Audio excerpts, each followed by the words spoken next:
I want to start with a sentence that I hear ever so often from managers that I doubt they ever say out loud.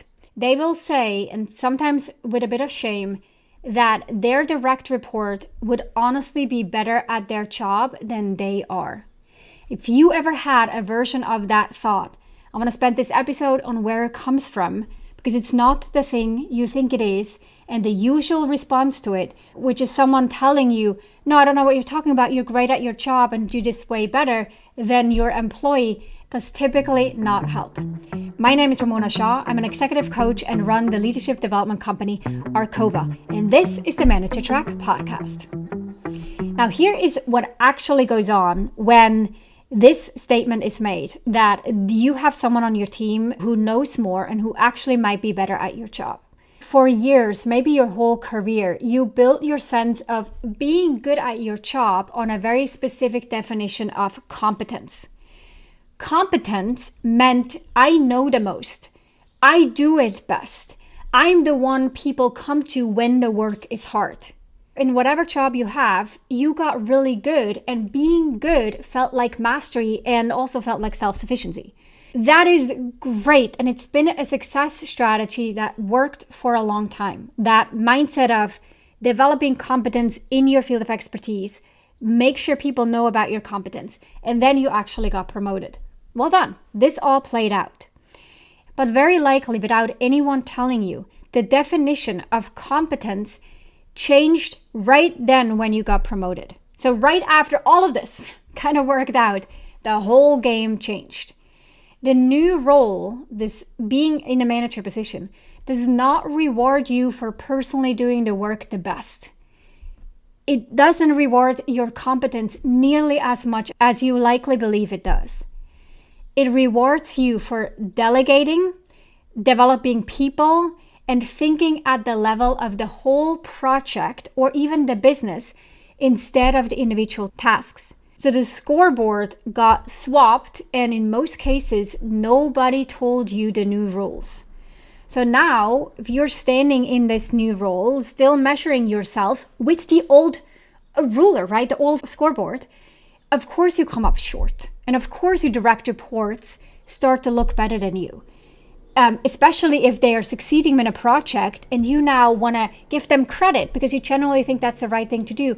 But suddenly as you see them be so successful and they're taking credit, while we on the leadership front all know that, yes, that person got credit, but you probably as the manager did a whole bunch of work in the background that no one ever talks about, no one ever sees, and you're not getting credit for. So that is, by the way, knowledge people have in the leadership realm, that they all know that this is how the game is played. But if you start to feel in those moments, oh man, they're getting all the credit, no one's looking at what I did, they're now being sort of the hero in the story as the most competent person, no longer you. So if your direct report starts to look better than you, you're actually comparing their execution, the thing that they do all day, to your leadership, the thing you just started doing, and also the thing that's a very different job. So saying your report would be better at your job is categorically an error, like the apple-orange comparison. They would be better at the job you used to have. But that might be a bit of a hit to your ego, but that is okay. It's actually a success for you to have someone on your team who's even better than you used to be, because that makes your team stronger. And also, the whole thing about the ego is, hold on a second, you have to manage your ego here because that job is no longer your job. You have a different job now. So this is also why the reassurance does not work in itself. I want to be honest about that. When someone says, you're doing fine in your new role, it bounces off because the problem is that you don't need cheering up. The problem is that your internal standard for competence is still running in your old roles, scoreboard and games of or rules of the game. And you cannot get yourself out of that just by someone, tapping you on the shoulder and saying like, you're fine. You have to actually update your definition of competence in your new role. Now, there's some good research on this, and one consistent finding is that when our competence feels threatened, the brain processes it almost the same way it processes a threat to our identity. It feels like who I am is in question, not just what I'm doing. And by the way, to taking that a step further, when we're feeling a threat, like a social threat as to my competence isn't seen, my identity is being questioned, it actually comes from a survival instinct as to, if I'm being socially threatened, then I might be excluded from the tribe. And if that were to happen, I'm likely going to die. So anytime the social threats come up, the emotional response is literally a survival strategy to say like, what do I need to do to not experience this social threat? Because if this becomes real, I might be excluded from the tribe. And then, a saber-toothed tiger is going to eat me. Now, therefore, it's a very natural response to that feeling is to solidify your competence and to make sure that everyone knows how good you were in your old work, or to make sure that you insert yourself into meetings and that you have a say, that you're being seen as the person behind the scenes or who's actively involved, sort of to defend your position. And this is a natural instinct. But it's not effective and not helpful, and likely gets you the opposite result, because people start to ask, why are they hanging on to this so much? Why are they defending their reputation so much? People start to read between the lines that this actually comes from a place of insecurity, not from a place of confidence. So if you find yourself diving back into the technical tasks, the things that you were great at, because it gives you that hit of, I'm good at this. Meanwhile, your actual leadership responsibilities, the ones that feel awkward and slow because you're new at them, they will start to drift. And when you understand that our brains really try to avoid pain and seek pleasure, it makes perfect sense that the old thing that gave you a lot of reward is the thing that you're going to gravitate to, versus the new thing that seems ambiguous, that you feel unsure of, not quite competent yet. You don't really fully know what you're doing. And so you might avoid that and instead get busy with busy work, getting yourself involved in the technical stuff again. This happens all the time. For example, I coach a new manager who 3 months in was still working on his team's most important deliverables himself, because he could not stand the idea of sending out work to other teams that he didn't do or didn't have sort of a play in and worked at himself. Then in his own 90-day review, after the first 90 days in the job, he got the feedback that he wasn't developing his people, he was being a bottleneck, he was not delegating enough, he wasn't fully owning the leadership role. And so it was clear that he was just working hard at the wrong job. He was working really hard actually, but doing the wrong thing. Now, there's also a quieter trap in here. This is the constant comparison, not just to a report, but sometimes to a peer who seems more naturally suited to leading you might feel about yourself. The more you measure you fumbling early leadership conversations and practices against someone else's already polished execution, the more out of place you feel. Like your year 1 is always going to be different than someone else's year 5. Your year 5 will be very different than your year 1. So it's important to remember that when we compare ourselves to others, we want to compare ourselves to actual equal playing fields, not compare two different things, when the comparison in that case was basically rigged from the start. Now, this transition that we're talking about, from being the person who does the work to being the person who leads it, is the entire reason we built the Leadership Accelerator. According to CEB, 60% of new managers fail or underperform in their first 18 months of the job. And so thereby, the odds are against you. If you want to be successful in your first leadership role, don't wing it. This is an entire new skill set. It requires not just new practices and routines, but a complete shift in how you see yourself, your identity, how you position yourself in this new role. And learning all this on your own is really hard to do. In our 90-day manager readiness program, the Leadership Accelerator, we specifically work with new and early stage managers people who were excellent individual contributors and now have to build a completely different set of skills in their leadership role. We work on exactly the kind of things we talk about here: how to delegate, how to think at the project level, how to find your footing in a new role and gain respect and trust of both your peers, your manager, and your team, instead of retreating to this old definition of competence, which will actually backfire within the first 3 to 6 months. The program includes both on-demand components that makes it super flexible, as well as coaching as a small group and one-on-one support.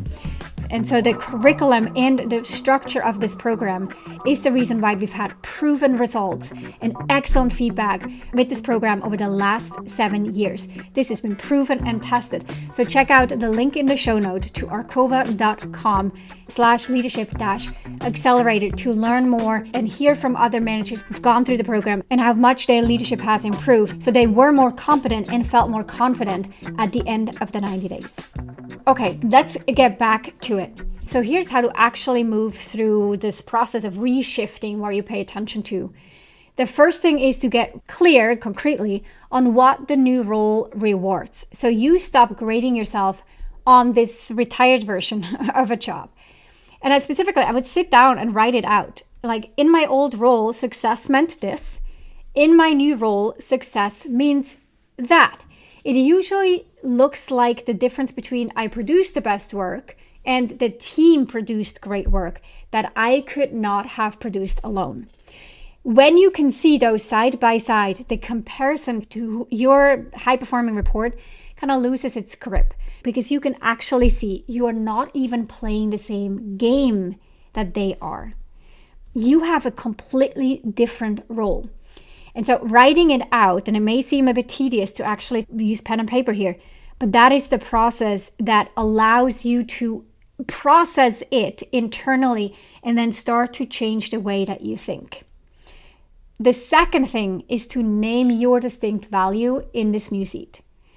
There's something only the person in the leadership chair can do, like set the direction, remove obstacles by advocating upwards or sideways, developing the people, making the call when the path is not clear, connecting the work to the bigger picture, foreseeing what is needed on the team in 12, 18, 24 months.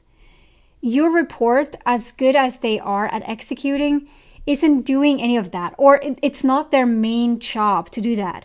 That is truly your contribution. And it's not smaller than theirs, it's just different. And the work of doing that is going to feel different too. It might feel less like busy work and more like thinking work or planning work or being in meetings. Completely different than actually executing on tasks. So when you catch yourself thinking they would be better at my job, the honest correction is they would be better at the tasks and my job is not the tasks anymore. So speaking of the chair that you're sitting in, sometimes even making it physical, right? So to ask yourself in the moments when you notice, oh, I'm diving back into the old work, pause and ask, which chair are you sitting in right now? The doer's chair or the leader's chair? If you're in the doer's chair and the leader's chair is empty over there, but someone should be sitting in it, someone needs to do the work of the leader, then you know you're in the wrong chair, because no one else can sit in that chair but you. But you have people on your team who could sit in the doer's chair. That leader's chair can never be empty or completely abandoned. That's not to say that you never roll up your sleeves and you sort of into the work and into the weeds. That's not the point. But you do that deliberately from the perspective of, as a leader, I need to know or I need to understand. Not, oh, I feel better in the leader chair and I'm more competent here, which is why I do it and I abandon my leadership role. Okay, so just naming the chair pulls you back into the seat that you're actually supposed to be in. So taking a step back here, growing into this role does not mean the old you was not good enough. The discomfort was not good enough and is now being threatened.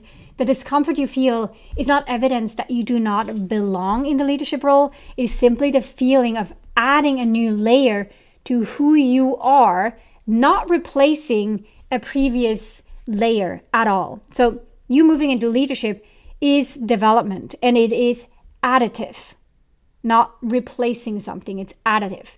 And therefore, you're not trading in a version of yourself. Because individual contributors are measured by what they personally produce, while you as a leader are measured by what your team is capable of. There are different jobs with different scoreboards, and the disorientation you might be feeling is just a gap between them, especially during this initial transition into a leadership role. By being really aware and deliberately building in the practices to make sure that you're not comparing yourself to your high performer, you're not feeling threatened, your ego isn't challenged there, you're not inserting yourself somehow to satisfy that need, which makes you a less effective leader. That awareness and then starting to build the right practices is where your intention should grow.